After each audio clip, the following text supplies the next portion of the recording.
Good morning. My name is Tiarra Georges, and the title of my chapel talk is Nativism Persists. Of all the problems that have faced the United States of America, immigration has been deemed by nativists as one of the worst.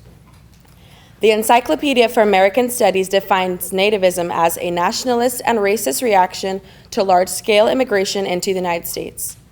As a result, the protection of native-born residents has transformed into the forceful hindrance of immigrants from having the same opportunities.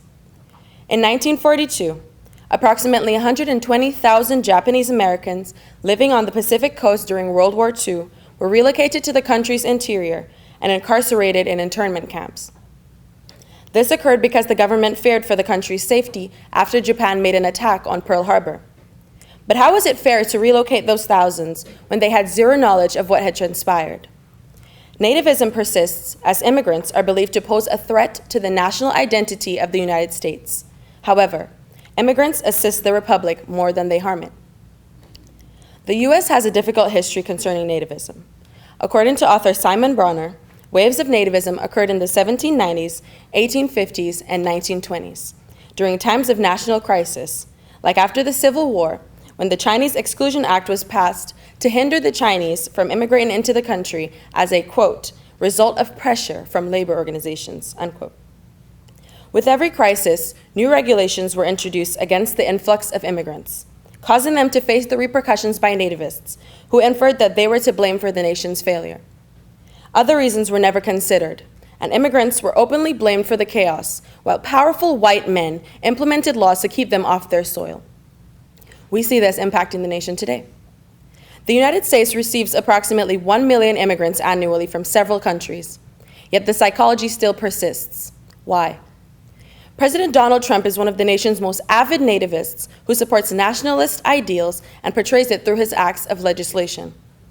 Washington Post journalist John Wagner writes, quote, President Trump is vowing to sign an executive order that would end the right to U.S. citizenship for children born in the United States to non-citizens, unquote. This reaction is due to the citizens' belief that immigration dilutes the national identity of the United States. But the country was in fact built by immigrants, and yet they are threatened. Some support his proposal because they assume that immigrants do not pay taxes and find it unfair. On the contrary, studies show that immigration increases the potential for economic growth.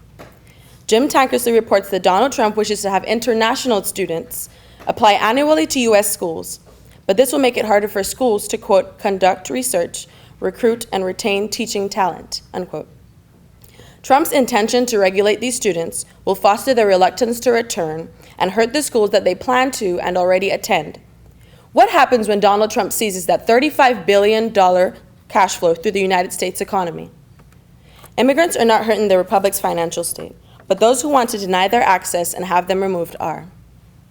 From the 18th century to the present, different acts of legislation were passed to hinder immigration and expel foreigners because nativists fear the alteration of the national identity. However, immigrants provide a substantial amount of financial incentive to the country's economy, thus making this fear hard to comprehend. It is important to understand that immigrants do not cause as much harm as nativists presume. The real problem that the United States faces is more apparent than we think. Thank you.